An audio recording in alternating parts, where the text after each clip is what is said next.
जय श्री कृष्ण भक्तों, आपका स्वागत है भागवत महापुराण की इस गाथा में। वसुदेवं सुतं देवं कंसचारूरमर्दनं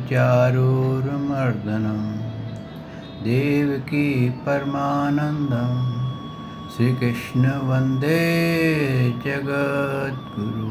श्री कृष्ण शरणं गोपाल शरणं श्री कृष्ण शरणं गोपाल शरणं मेरे बांके बिहारी नंदलाल शरणं मेरे बांके बिहारी नंदलाल शरणं श्री कृष्ण शरणं गोपाल शरणं श्री कृष्ण शरणं गोपाल शरणं मेरे बांके बिहारी नंदलाल शरणं मेरे बांके बिहारी नंदलाल शरणं श्री कृष्ण शरणं गोपाल शरणं श्री कृष्ण शरणं गोपाल शरणं मेरे बांके बिहारी नंदलाल शरणं मेरे बांके बिहारी नंदलाल शरणं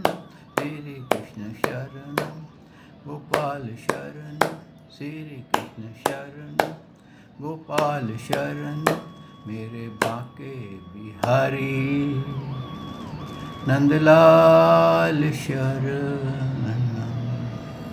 बोल भगवान श्री कृष्ण की जय, श्री नंद के लाला की जय, श्री देवकी नंदन श्री कृष्ण की जय, श्री द्वारकाधीश भगवान श्री कृष्ण की जय। बोल देवादिदेव पूर्ण ब्रह्म भगवान श्री कृष्ण की सदा ही जय। जय श्री कृष्ण भक्तों, आज हम छठे स्कंद का तीसरा अध्याय का पान करेंगे। हमने भक्तों पीछे पान किया था कि अजामिल जो था वो कैसे धर्मभ्रष्ट हुआ और कैसे उसकी गति हो गई। यानी कि जिस बात पे किसी को यकीन भी नहीं आ सकता, जो कि घोर नरकों में गिरने वाला था, इतने पाप उसने कर लिए थे कि उसको कोई भी बचा नहीं सकता था। सिर्फ प्रभु के एक नाम ने उसकी ऐसी रक्षा की कि वो जीवन मृत्यु को पार करता हुआ भगवान के धाम में पहुंच गया और उनका पार्षद हो गया।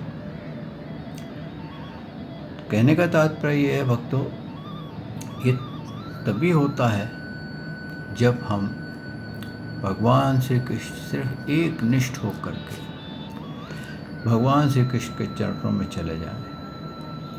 और एक बार जो भगवान श्री कृष्ण के चरणों में चला जाता है उसको कहीं आनंद नहीं आता। ये बिल्कुल वैसे ही है कि आप किसी बहुत बड़े 7 स्टार होटल में बढ़िया से कमरे में लग्जूरियस रूम में आप रह लें और फिर आपको दूसरे होटलों में छोटे छोटे कमरे दिखाए जाएं, बड़े भी दिखाए जाएं, लेकिन आपको आनंद नहीं आएगा। जैसे जो आदमी एक बार प्योर घी खा लेता है वो उसको डालडा की चीज़ें पसंद नहीं आती हैं। ऐसे ही भक्तों भगवान श्री कृष्ण से जो नाता जोड़ लेता है वो कभी दूसरी जगह उसका नाता जुड़ता ही नहीं है, क्योंकि कुछ न कुछ उसमें कमी रह जाती है। क्योंकि एक आपने उससे नाता जोड़ा जो सबके स्वामी है, सृष्टि के भी स्वामी हैं, जिनके एक रोम छिद्र में कोटि कोटि सृष्टियाँ उड़ रही हैं। और एक आपने उनसे नाता जोड़ा जो कि उस एक सृष्टि के ही संचालक हैं। तो जो आनंद आपको कोटि कोटि सृष्टियों के मालिक से होगा, संचालक से होगा, वो आपको एक सृष्टि का, एक ब्रह्मांड का रचने वाला या उसकी रक्षा करने वाले में वो आनंद नहीं आएगा। इसीलिए कहा है भक्तों कि सर्वप्रथम हमें ये जानना चाहिए कि भगवान कौन है। जब हमारे को पूर्ण ज्ञान हो जाए गुरु से हर तरफ से हमारे अपने कसौटी पे कस करके आपको पूर्ण यकीन हो जाए कि जिसको मैं मानता हूँ वो पूर्ण ब्रह्म है और ये मोक्ष दे सकते हैं, तो फिर आप चिंता मत करिए, उसी के साथ ही आप लगे रहिए। आप को ये चिंतन करने की आवश्यकता नहीं रहेगी। और अगर आप को जो असली गुरु हैं, जो भगवान श्री कृष्ण के भक्त हैं, अनुयायी हैं, उनसे आपका संबंध हो जाता है, तो आप बहुत शीघ्र ही जीवन मृत्यु के इस संसार चक्कर से जा सकते हैं, निकल सकते हैं। और कहते हैं जो श्री कृष्ण शरणम गोपाल शरणम गाता है उसकी मृत्यु कभी कष्टदायी नहीं होती है। जो श्री कृष्ण के भक्त हैं उनको कष्ट नहीं होता, भले सामने वाले को लगेगा कि ये बड़े कष्ट से हाय हाय कर रहा है, लेकिन वो उसको कष्ट नहीं होता। उसके जब वो सेंटर कटेंगे तो बिल्कुल वैसे ही कटेंगे जैसे कि एक एंथीसिया दिए हुए इंसान के कटते हैं। भक्तों, ये नाम उच्चारण की गाथा जो है, भगवान के अंदर चिंतन करना, उनके नाम का सहारा लेना बहुत बड़ी चीज़ है। क्योंकि जब आप नाम उच्चारण करते हो और बिना मांग के करते हो या बिना नाप तोल के करते हो, जैसे आप कई बार बोलते हैं ना, भाई मैं तो 100 माला फेरता हूँ, तो आप क्या कर रहे हो, एक उसको नाप रहे हो कि मैंने 100 माला का नाम लिया। आप डंडौते डाल रहे हो, बोलते मैं तो 100 डंडौते डालता हूँ, तो 100 डंडौते आपने नाप लिए। भगवान को क्या कहा आपने, मैंने तेरे नाम की 100 माला फेरी, ये तेरे ऊपर वजन, तो भगवान अब उसके मुताबिक मुझे फल दे। इसी प्रकार डंडौते डाली तो वही होगा। तो इसीलिए कहा है कि जो आपकी आत्म भक्ति जो है, सांसों की भक्ति में से कि शरणम गोपाल शरणम जब आपका निकलना शुरू हो जाएगा, चलना शुरू हो जाएगा, तो आपकी निर्गुण भक्ति हो जाएगी। और उस निर्गुण भक्ति का जो फल है आपको समझ नहीं सकेंगे। ये भक्तों बिल्कुल वैसे ही है। एक राजा एक गांव के पास से निकल रहा था, तो उसके जो अचकन थी उसका एक बटन टूट गया। बटन टूट गया, सोने का बटन था। तो बोले भाई यहाँ कोई दर्जी है तो ये बटन टाँक दे। तो गांव में एक दर्जी था, उसने उसका बटन टाँक दिया। तो राजा ने बोला कितना तुम्हारे को क्या दूँ? तो उसके मुख से निकला था, राजा है कम से कम 2 रुपये तो देगा। तो 2 रुपये मांगने लगा। तो फिर बोला यार अगर मैं नहीं लूँगा इससे तो क्या हो जाएगा? तो बोले महाराज ये तो छोटा सा काम है, मैंने आपका बटन टांग दिया, लेकिन अगर आप मुझे कुछ देना चाहते हैं तो आप अपनी तरफ से प्रसन्न होकर जो देना चाहते हैं मुझे मंजूर है। तो राजा ने प्रसन्न होकर के उसको 5 गांव दे दिए। यही होता है भक्तों, जब हम भगवान से मांगते हैं ना तो बहुत तुच्छ मांगते हैं, और जब भगवान स्वयं देते हैं ना तो बहुत अधिक देते हैं। इतना अधिक देते हैं कि हम उसको संभाल नहीं पाते। वो कभी भी कहते हैं, कभी भी परीक्षा अपने भक्त की नहीं लेते, उसको कष्ट में नहीं डालते हैं। वो भक्त के ऊपर छोड़ देते हैं कि इसको मैंने बुद्धि दी है, ये बुद्धि का प्रयोग करेगा और अपने आप उससे पार हो जाएगा। ऐसे ही भक्तों, ये नाम कीर्तन की एक और बड़ी गाथा है पद्म पुराण की। यहाँ शिव जी पार्वती जी को भगवान श्री कृष्ण के बारे में बता रहे थे, क्योंकि शिव जी स्वयं ही सबसे बड़े सनातनी हैं और सबसे बड़े भगवान श्री कृष्ण के भक्त हैं। आप अक्सर देखेंगे जहाँ भगवान श्री कृष्ण का बहुत मान्यता जिस मंदिर के पास होगी ना, वहाँ मंदिर के पास एक शिवालय जरूर मिलेगा आपको। आप वृंदावन में जाइए, निधिवन में, उसके बाहर ही आपको गोपेश्वर नाम से एक शिव जी का मंदिर मिलेगा। कहते हैं जहाँ भगवान श्री कृष्ण जाते हैं शिव जी भी वहीं पहुँच जाते हैं। तो भक्तों, वो पार्वती मैया को गाथा सुना रहे थे कि एक बार क्या हुआ, एक गडरिया था, तो वो रोज़ जंगल में जाता था अपनी भेड़ें ले कर के, बकरियां ले कर के जाता था। तो एक दिन वो ऐसे ही जंगल में घूम रहा था, तो सामने से शेर आ गया। तो गडरिया के तो हाथ पैर पड़ गए और वो भाग करके एक पेड़ पे चढ़ गया। अब जो भेड़ें थी उनमें से एक तो भेड़ें शेर के पास चली गई और शेर को बोलती, भैया तुम्हारा भोजन है, तुम हमें खा लो, ताकि बाकी जो हैं उनको तुम डैमेज नहीं करो, उनको कुछ नुकसान नहीं करो, जख्मी नहीं करो।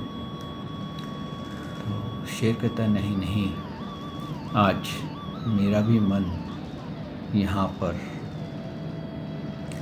कुछ ऐसा हो गया है कि मुझे ऐसा लगता है, मैं हूँ तो मांसाहारी, लेकिन मेरे को शाकाहारी होना चाहिए। गडरिया ने इस देखा, बड़ा हैरान कि शेर और बकरी पे हमला नहीं करे, भेड़ पे हमला नहीं करे, ये कैसी बात है। वहाँ पर बहुत उसको अचंभा हुआ कि एक ऐसी चमत्कार जगह पर मैं आ गया हूँ।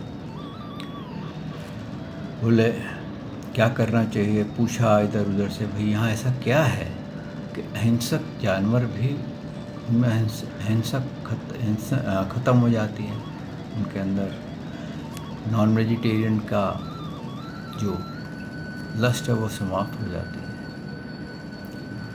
तो वहाँ पर बहुत पूछताछ करी, नहीं पता चला। एक ब्राह्मण था, उसने कहा मुझे मालूम है कि यहाँ किसी ने भगवान श्री कृष्ण के नाम पे तपस्या की थी और वह तपस्या करते हुए भगवान की गीता और भागवत पढ़ता था। तो बोले इसका कैसे पता चलेगा। बोले यहाँ एक बहुत पुराना बूढ़ा ब्राह्मण वो वानर रहता है, उससे चल के पूछते, वो बताएगा। वो वानर को खोजा, वानर ने कहा कि हाँ मुझे मालूम है यहाँ क्या हुआ था। बोले क्या हुआ था। बोले यहाँ एक ब्राह्मण की हत्या हुई थी और वो जो ब्राह्मण की हत्या हो गई तो उसका बेटा ढूंढते ढूंढते वहाँ आया और उसको पता चला कि डाकुओं ने मेरे पिताजी को ये मार करके यहीं पर ही पेड़ के नीचे गाड़ दिया था। तो बहुत दुख हुआ।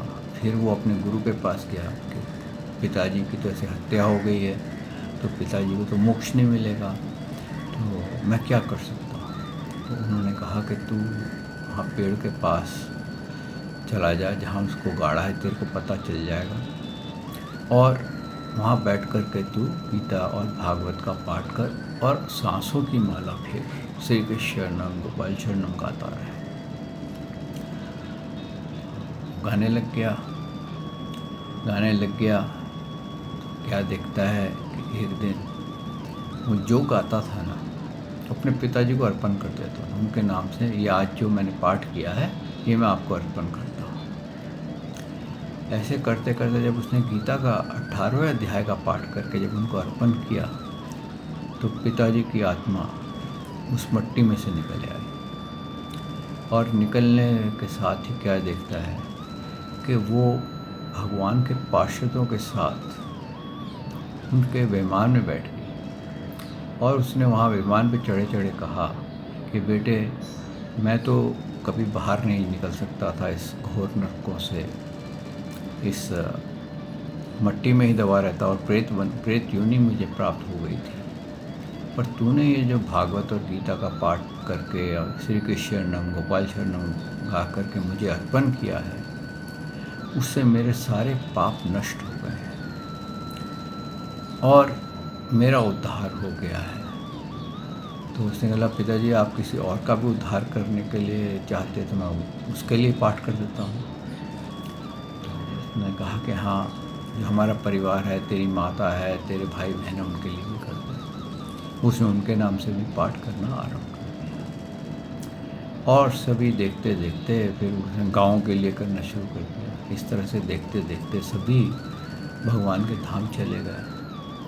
फिर उसको ख्याल आया कि शायद पिताजी के कोई भाई बहन नरकों में ना हो, तो वहाँ नरकों पाठ करे, और जो कोई भी हमारा जीव हो, जो कोई भी शुद्ध आत्मा है, जो भी आत्माएं हैं, उनको अर्पण कर दें।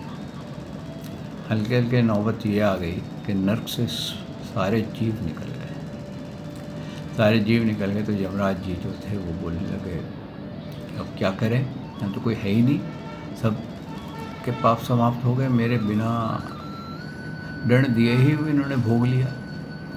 तो वो भगवान के पास गए। भगवान के पास गए और जा कर के उन्होंने बोला, प्रभु आपने नरकों का राजा मुझे बनाया था, लेकिन ऐसा लगता है कि अब नरकों में मेरी आवश्यकता नहीं है, क्योंकि वहाँ कोई है ही नहीं, कोई आत्मा ही नहीं है।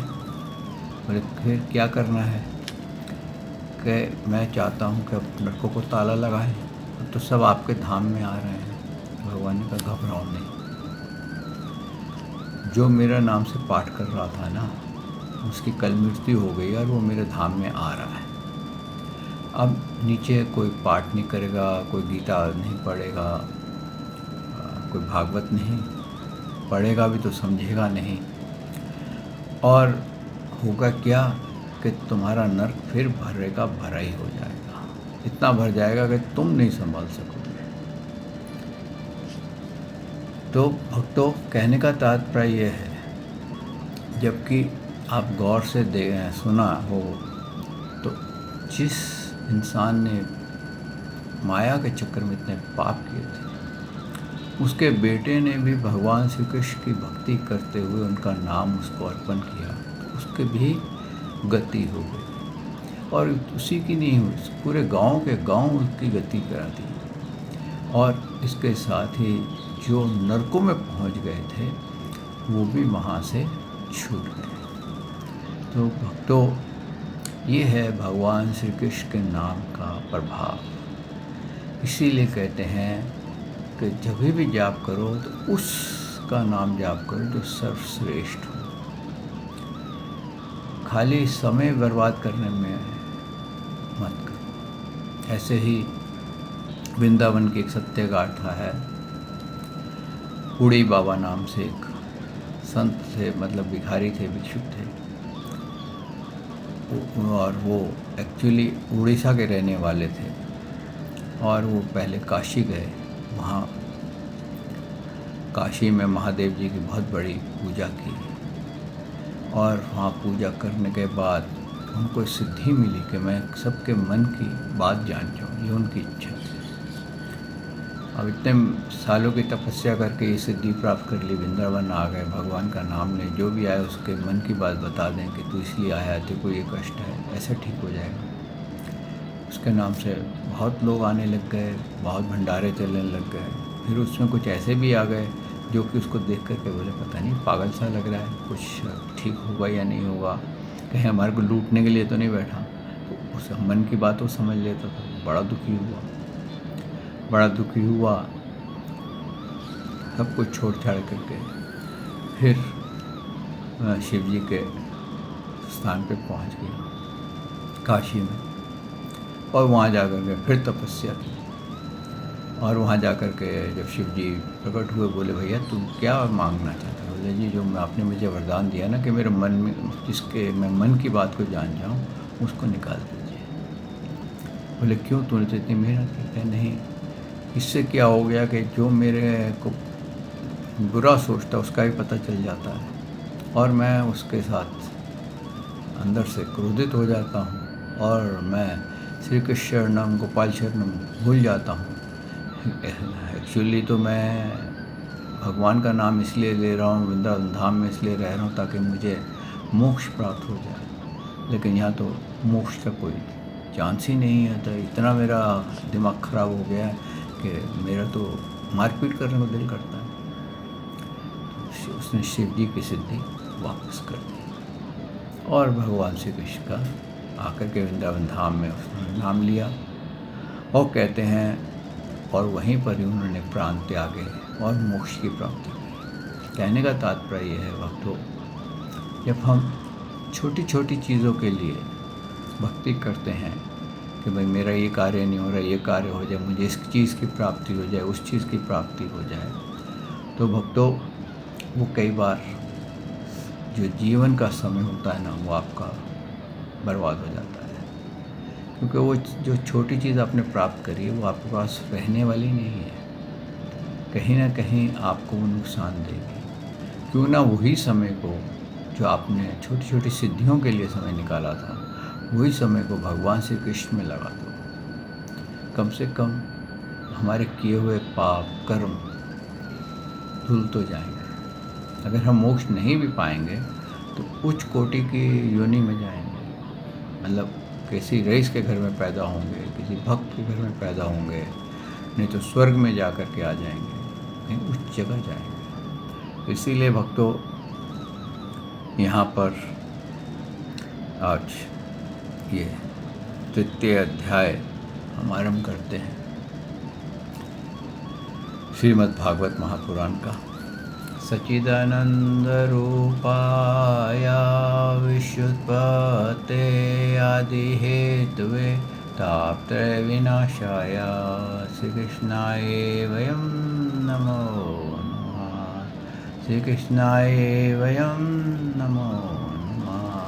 श्री कृष्णाय वयं नमो नमः।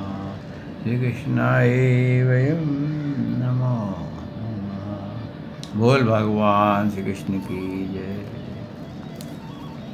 अथ तृतीयोऽध्याय यम और यमदूतों का संवाद।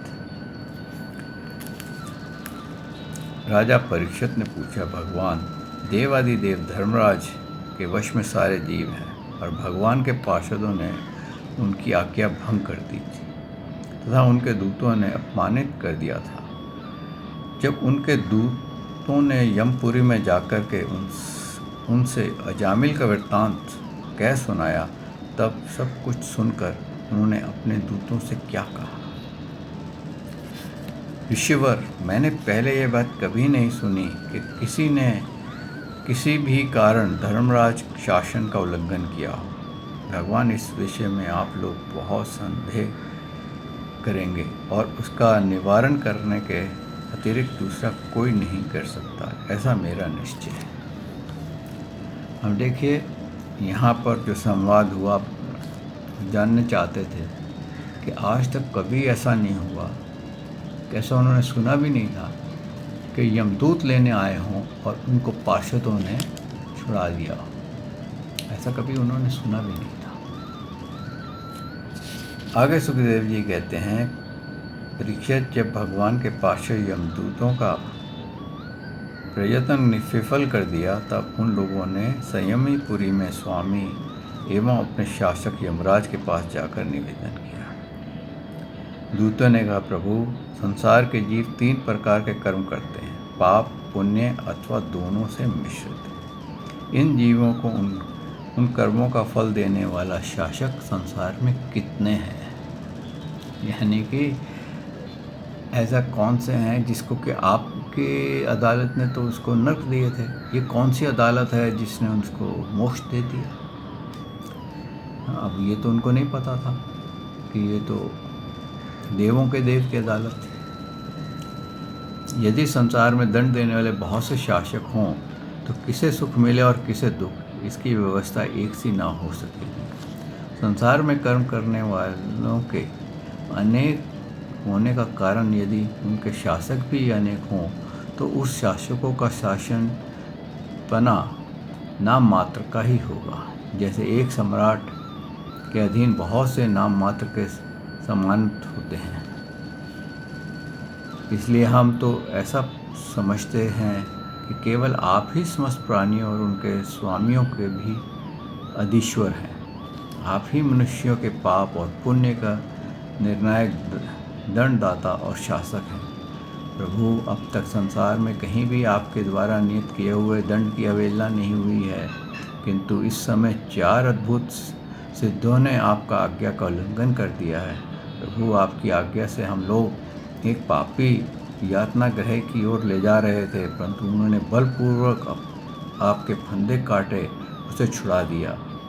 हम आपसे उनका रहस्य जानना चाहते हैं। यदि आप हमें नाने के अधिकारी समझते हैं, तो प्रभु बड़े ही आश्चर्य की बात हुई है कि इधर तो जामिल ने मुख से नारायण शब्द निकला और उधर वे डरो मत कहते हुए झटपट वहाँ आ पहुँचे। देखिए कितने बड़ी ज्ञान की बात है कि ये यमदूत बोल रहे हैं कि जैसे ही उसके मुख से नारायण निकला, जबकि उसने नारायण अपने बच्चे के लिए बोला था, फिर भी वो शब्द के अंदर इतनी शक्ति थी, उस नाम में इतनी शक्ति थी कि वो पार्षदों को, भगवान के पार्षद भागे हुए आए कि किसने हमारे स्वामी का नाम लिया है, किस, और दुखी आवाज़ से लिया है, क्योंकि मरने के समय वो करा रहा था। तो इस प्रकार से कहते हैं, सुखदेव जी कहते हैं, जब दूतों ने इस प्रकार प्रश्न किया, तब देव शिरोमणि प्रजा के शासक भगवान यमराज ने प्रसन्न होकर के श्री हरि के चरण कमलों का स्मरण करते हुए उनसे कहा। अब उनको, यमराज जी को पता था कि ये मेरे स्वामी के ही पार्षद थे। यमराज ने कहा, दूतों मेरे अतिरिक्त और यमराज ने कहा, दूतों मेरे अतिरिक्त एक और ही चर अचर जगत के स्वामी हैं। उन्हें ये संपूर्ण जगत सूत में वस्त्र के समान ओतप्रोत है। उनकी अंश ब्रह्मा, विष्णु और शंकर इस जगत की उत्पत्ति, स्थिति तथा प्रलय करते हैं। देखिए यहाँ उन्होंने पूरा खोल दिया कि उन्हीं के अंश हैं, ब्रह्मा, विष्णु, महेश। तो अगर हम अंश की पूजा करते हैं तो हमारे को फल भी वैसे ही मिलता है। इसीलिए वो कहते हैं कि जब पूजा करो तो पूर्ण ब्रह्म की करो।